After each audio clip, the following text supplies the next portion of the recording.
گیا کہ شیطان انسان کو ترقی کے راستے پر نہیں بلکہ انہیں چند 10-15 چیزیں ہیں اس پہ اسے مبتلا رکھتا ہے. آپ اس پر غور کر لیجیے کہ روحانی طور پر ترقی کی منزلیں کیا ہیں, علمی طور پر ترقی کی منزلیں کیا ہیں, اور فساد کے اعتبار سے ترقی اگر آپ دیکھیں تو فساد میں کوئی ترقی نہیں. فساد میں وہی چند ایک کام ہے جو کہ صدیوں سے کیے جا رہے ہیں, صدیوں سے. سود کا عمل صدیوں سے چل رہا ہے, بدکاری کا عمل صدیوں سے چل رہا ہے, دھوکہ بازی, فریب, انسانی قتل, بے عزتی, تانا زنی, بہتان بازی, یہ کوئی نئی بات ہے, یہ کوئی نئی بات ہے. یہ سارے کام صدیوں پہلے ہو چکے. بلکہ موجودہ زمانے میں جب میں کبھی اخبارات میں پڑھتا ہوں, آپ بھی سنتے ہیں کہ جناب اتنی کرپشن ہو گئی ہے, تو ہر زمانے میں علماء نے اس کی طرف اشارہ کیا. ہر زمانے میں علماء کہ کرپشن بھی کوئی نیا کام نہیں ہے, یہ تو ابلیس کا بہت پرانا کام ہے. پہلے دن سے وہ کرپشن انسان کے دل میں ڈالا ہے. جیسے وہ آیت میں بھی ہے تبرج الجاہلیہ, ولا تبرجن تبرج الجاہلیہ, وہ بھی پرانا کام ہے, بالکل بے پردگی پرانا کام ہے, کوئی نئی بات نہیں. انسان اسی غلاظت کی طرف شیطان اس کو لے کے جاتا ہے جو صدیوں پرانی. جبکہ علمی ترقی میں آپ کو ہر روز ایک نیا رجحان, ایک نئی شان, ایک نئی شوقت, ایک نئی اس میں صورت نظر آتی ہے. یہ اللہ تعالیٰ کی طرف سے انسانی نسل کو عزت میسر عطا کی اور اس میسر ہے کہ اس میں نئی چیزیں وَيَخْلُقُ مَا لَا تَعْلَمُونَ, اور وہ تخلیق کرے گا جو تم نہیں جانتے. وَعَلَى اللَّهِ قَصْدُ السَّبِيلِ, وَعَلَى اللَّهِ قَصْدُ السَّبِيلِ. اللہ کے لیے لفظی معنی پہلے ہم دیکھتے ہیں. وَعَلَى اللَّهِ, یہ اللہ کے ذمے, یعنی اللہ کے لیے ہے قصد السبیل, میانہ راستہ, درمیان کا راستہ, اعتدال کا راستہ. قصد یہاں پر عربی زبان کا لفظ ہے قصد. القصد ایک دفعہ رسول اللہ صلی اللہ علیہ وسلم نے یہ لفظ 2 مرتبہ بتایا. القصد اعتدال اختیار کرو, اعتدال اختیار کرو. القصد اس کا معنی ہے قرآن میں جیسے کہا گیا وَاقْصُدْ فِي مَشْيِكَ, وَاقْصُدْ فِي مَشْيِكَ,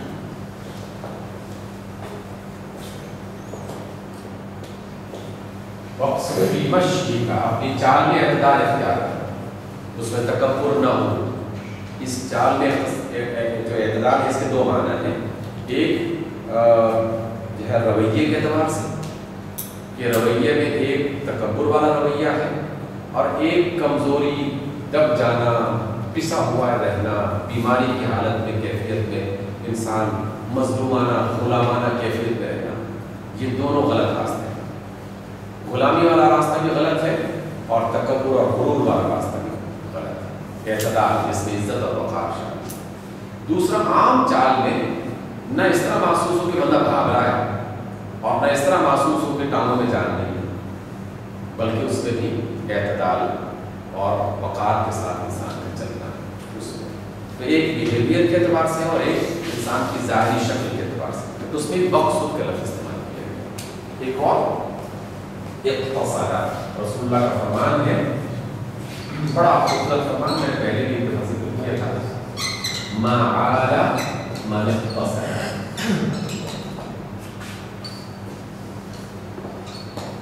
وہ غریب نہیں ہوتا جو من اقتصد ہے, جس نے اعتدال اختیار کیا وہ کبھی تنگ دست نہیں ہوتا. ما عال, وہ اعتدال یعنی وہ تنگ دست نہیں ہوتا. من, جس نے اعتدال کیا, جس سے. تو اقتصادیات, اکنامکس کو آج کل عربی زبان میں اقتصادیات کہا جاتا ہے. اقتصاد اکنامکس, اور اقتصاد کا سب سے بنیادی فلسفہ, سب سے بنیادی تصور ایک ہی ہے پوری دنیا میں, اور وہ یہ ہے کہ جہاں بھی طلب اور رسد اس کے درمیان میں اعتدال پیدا ہوتا ہے, ڈیمانڈ اور سپلائی اس میں اعتدال پیدا ہوتا ہے. اس کو اعتدال میں رکھنا ہی اقتصادیات کی کامیابی ہے, اس کی کامیابی. اس لیے افراط زر ہو جائے تب بھی خرابی, اور اگر तफरीक ज़ब हो जाए तब भी खराबी, अशिया कम हो जाए तब भी और अशिया ज़्यादा हो जाए तब भी, दोनों सूरतों में खराबी है। इसलिए अल्लाह तस्बुस सबील, यहाँ अल्लाह का लफ्ज़ इस वजह से इस्तेमाल किया गया ताकि इंसानों को ये बताया जाए कि अल्लाह ताला ने जिस तरह कायनात के निज़ाम को बड़े एतदाल के साथ चला रखा है, तुम भी अपने निज़ाम को एतदाल के साथ चलाओ, अपने मामलात को इसके साथ यानी एतदाल के साथ। वमिन्हा जाइरुन, और उनमें से कुछ ऐसे रास्ते भी हैं जो जाइर, जाइर बिमाना ज़ालिम, जाइर बिमाना अल-मुतजाविज़ अनिल हुदूद, अल-मुतजाविज़ जाइर जुल्म करना, अरबी ज़बान में इसके लिए जाइर का लफ्ज़, हद से बढ़ना, इसके लिए जाइर का लफ्ज़ इस्तेमाल किया गया। जैसे रसूलुल्लाह सल्लल्लाहु अलैहि वसल्लम का फरमान है, अफ़्ज़लुल जिहादी कलिमतु हक़्क़िन इंदा सुल्तानिन जाइर, बेहतरीन जिहाद जो है वो कलिमा हक़ कहना जुल्म करने वाले सुल्तान के मुकाबले उसके खिलाफ। तो यहाँ जाइर ज़्यादती करने वाला, हद से तजावुज़ करने वाला, उस माना में इस्तेमाल। तो असल अल्लाह का रास्ता वो तो एतदाल का रास्ता है, लेकिन उनमें से कुछ लोग हैं जो ज़्यादती के रास्ते पर चलते हैं। वलौ शाअ लहदाकुम अजमईन, अगर वो चाहता तो तुम सबको हिदायत दे देता। ये जुमला जो है ये बड़ा अजीम शान है और कुरान में कई बार इस बात को बताया है, अगर वो चाहता तो तुम सबको हिदायत दे देता। इसका मतलब ये है कि अल्लाह रब्बुल इज़्ज़त वो हमें एक मुसलसल आजमाइश में रखना चाहता है और आजमाइश में रखना ही उसका मकसद है, क्योंकि अल्लाह ताला को इस बात की कोई हाजत नहीं है कि दुनिया के सारे लोग मुसलमान हो जाएं, तो तब उसकी सल्तनत चलेगी। उसकी सल्तनत का चलना हमारे ईमान लाने या ना लाने पर उसके हिसाब नहीं। ये तो हमारी बेहतरी के लिए उसने इस तरह का एक निज़ाम बना दिया और हमें अपनी मंज़िल और अपनी मंशा के मुताबिक उस आजमाइश में डाल दिया। और उस आजमाइश में डालने का बुनियादी सबब हमें तकलीफ दे रहा है। बाज़ लोग ये भी समझते हैं कि आजमाइश में मुसीबत होती है, नहीं, आजमाइश मुसीबत नहीं होती। जब आजमाइश में किसी को डाला जाता है तो उसकी सलाहियत और उसकी अजमत को या उसकी बेहतरी को पेश नज़र रखते हुए ही उसे आजमाइश में डाला जाता है, ताकि उस आजमाइश में जब वो बंदा कामयाब होकर निकलेगा तो उसे फिर पहले से ज़्यादा बेहतर रिकॉर्ड मिल जाएगा, पहले से बेहतर रिकॉर्ड मिल जाएगा। हमेशा दुनिया में ऐसा ही होता है। हम अपने बच्चों के इम्तिहानात में जो डालते हैं तो उसकी बुनियादी वजह क्या होती है? इन इम्तिहानात से गुजरेगा तो फिर ये किसी काम के काबिल होगा, और जब वो उन तमाम इम्तिहानात से गुजर जाएगा कामयाबी के साथ तो फिर उसका फ्यूचर बेहतर हो जाएगा। लेकिन जो नालायक, अगर हम इम्तिहानात को, आजमाइश को बुरी चीज़ समझते तो कोई वालिद अपने बच्चे को स्कूल ना भेजता, ऐश करे कि खाए पिए जवान बने, सेहतमंद बने, खाने किताबों के उसमें चक्कर में पड़कर अपना दिल और दिमाग ख़राब करता है और हमें भी अपनी फीस अदा करना पड़ेगा। नहीं, उस आजमाइश के पीछे बुनियादी फलसफा है, क्योंकि ये ज़हीन बच्चा है और इसे आजमाइश में गुजारना ही उसकी तरक्की की ज़मानत है। तो अल्लाह ताला की तो हम पर इनाम करने के लिए उसने हमें आजमाइश में डाला हुआ है, आजमाइश में। लेकिन हम में से कुछ नालायक है और कुछ हम में से बहुत बेहतर है, ठीक है, उसके मुताबिक अल्लाह ताला उसको देगा। वलौ शाअ लहदाकुम, और अगर चाहता तो तुम सबको हिदायत दे देगा। ठीक है, आपने वमिन्हा जाइरुन इसका मतलब बताया कि कुछ रास्ते जाइर ज़ालिम, इसका क्या होगा? यहाँ इससे मुराद है ना कि कुछ यहाँ रास्ते से मुराद नहीं है कि अल्लाह का रास्ता जो है वो तो सही है, अल्लाह का रास्ता जो है वो एतदाल वाला है, एतदाल वाला है। और इसमें से कुछ रास्ते गलत या हद से बड़े हुए, इसका मतलब है कि वो रास्ते इससे मुराद दिए जा रहे हैं जो अल्लाह के मुखालिफ यानी शैतान ने बनाए हैं। और इससे मुराद वो अफराद भी हो सकते हैं, अफराद भी हो सकते हैं जो रास्ते से भटक कर, सही एतदाल वाले रास्ते से भटक कर दूसरे रास्ते पर चले। अच्छा, यहाँ पर हमारी इस बात की तारीफ जो बनती है वो ये है कि खुद अल्लाह रब्बुल इज़्ज़त ने कहा कि वहदैनाहुन नजदैन,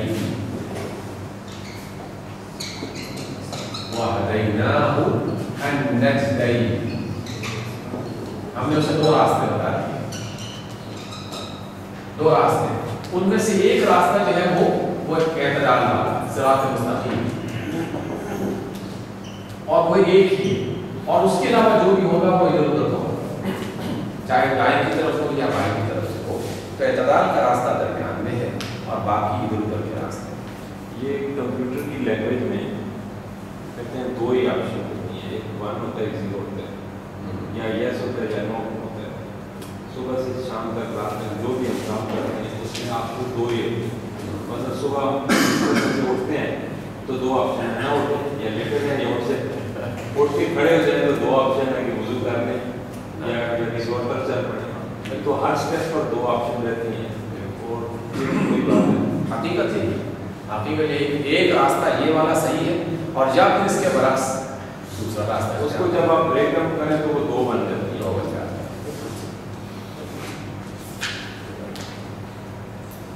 अच्छा साहब, इनके हवाले से अगर आप कोई बात पूछना चाहते हैं तो ठीक है, नहीं तो हम अगले जो है ना अगले सफ़े पर ये इबारत ही पढ़ते हैं और इसका मुनाक़शा वगैरह भी हो जाएगा ताकि हम इसको पूरा करें। और आप घड़ी जो है अपने ज़हन में रखिए। हमारे पास वैसे 12 बजे तक, क्योंकि हमने दोनों अपने उसमें इकट्ठे दिन चलना है, तो पहले 2 घंटे 10 11 12 बजे, पौने 12 बजे हम वक्फा करेंगे। हाँ, पौने 12 बजे, और उसमें फिर आप लोग चाय वाय दोबारा इससे नया बना, तो पौने 12 बजे तक जब वो हो जाए तो फिर मुझे आप अल-माआनी अल-आम्मा। अच्छा, यहाँ पर अल्फाज के मानी लिखे हुए के साथ दौड़ा ले। अल-अनआम, इसका लिखा हुआ तर्जमा अल-इबिल वल-बकर वल-गनम। इबिल ऊँट, बकर गाय, गनम भेड़ बकरी, गनम भेड़ बकरी। अद-दिफ्उ अक्स वल-बर्द, ठंड के मुकाबले में दिफ्उ का लफ्ज़ मैंने इस तरह को बताया, अक्स वल-बर्द यानी बर्द के मुकाबले में। बर्द अरबी ज़बान में ठंड को कहते हैं, बारिद ठंडा, बारिद अल-माउ बारिद, अल-जव्वु बारिद मौसम ठंडा है, पानी ठंडा है ना, तो उसके लिए बारिद बारिद, जो चीज़ ठंडी हो वो से आप कहते हैं कि हादा बारिद, ये ठंडी है।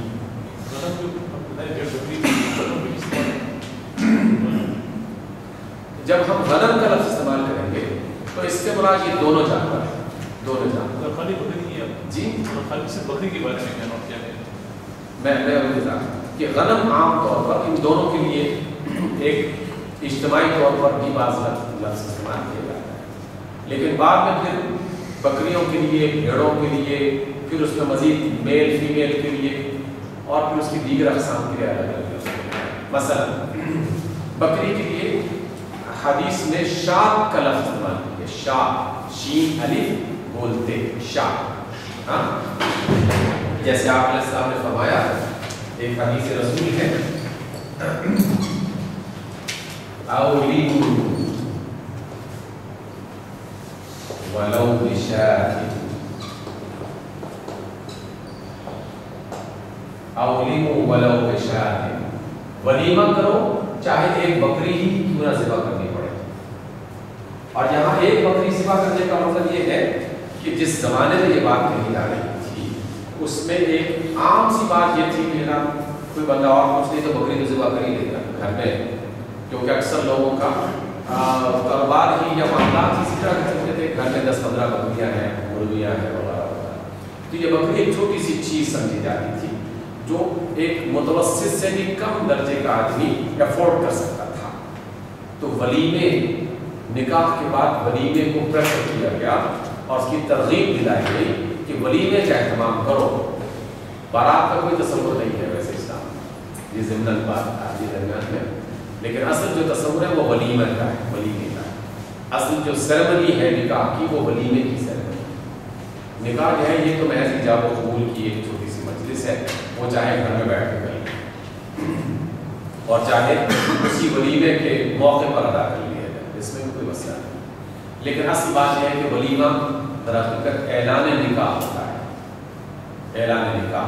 और वह ऐलान निकाह का मतलब ये नहीं कि इमाम साहब जो है वो یا جو بھی نکاح پڑھانے والا ہے وہ سب کے سامنے نکاح پڑھے، بلکہ ولیمے کی دعوت کا اہتمام ہی اس بات کی علامت ہے کہ سب لوگ اس میں شریک ہیں، اس میں کہا جانا کہ ان کا نکاح ہو چکا ہے، ان کا نکاح ہو چکا ہے، اصل بات ہے۔ تو اولیم ولو بشاک، یہ تو گھر بکری کے لیے شاد کا لفظ قرآن استعمال کیا۔ دوسرا نعجہ، قرآن مجید میں لفظ استعمال کیا نعجہ، بھیڑ کے لیے نعجہ، وَلِأَخِي 99 نعجة، میری تو ایک بھیڑ ہے اور میرے بھائی کی 99 بھیڑیں ہیں، اور یہ میری خود ایک بھیڑ نہیں لینا چاہتا ہے۔ یہ پرانا قصہ ہے، اس میں ذکر کیا نعجہ، بھیڑ کو کہا جاتا ہے نعجہ۔ پھر ایک لفظ ہے طعن، اور حمزہ نون، طعن کا لفظ، آپ اس کو بھیڑ اور یہ جو جیسے آپ چھترا وغیرہ کہتے ہیں، ہاں دمبے کے لیے بھی الگ لفظ ہے، دمبا بھی استعمال ہو سکتا ہے، دمبا وغیرہ یہ بھی استعمال ہو سکتا ہے، ہاں لیکن دمبے کے لیے زیادہ جو صحیح لفظ استعمال کیا گیا حدیث میں وہ ہے کبش، کبش، کبش دمبے کے لیے استعمال کیا گیا۔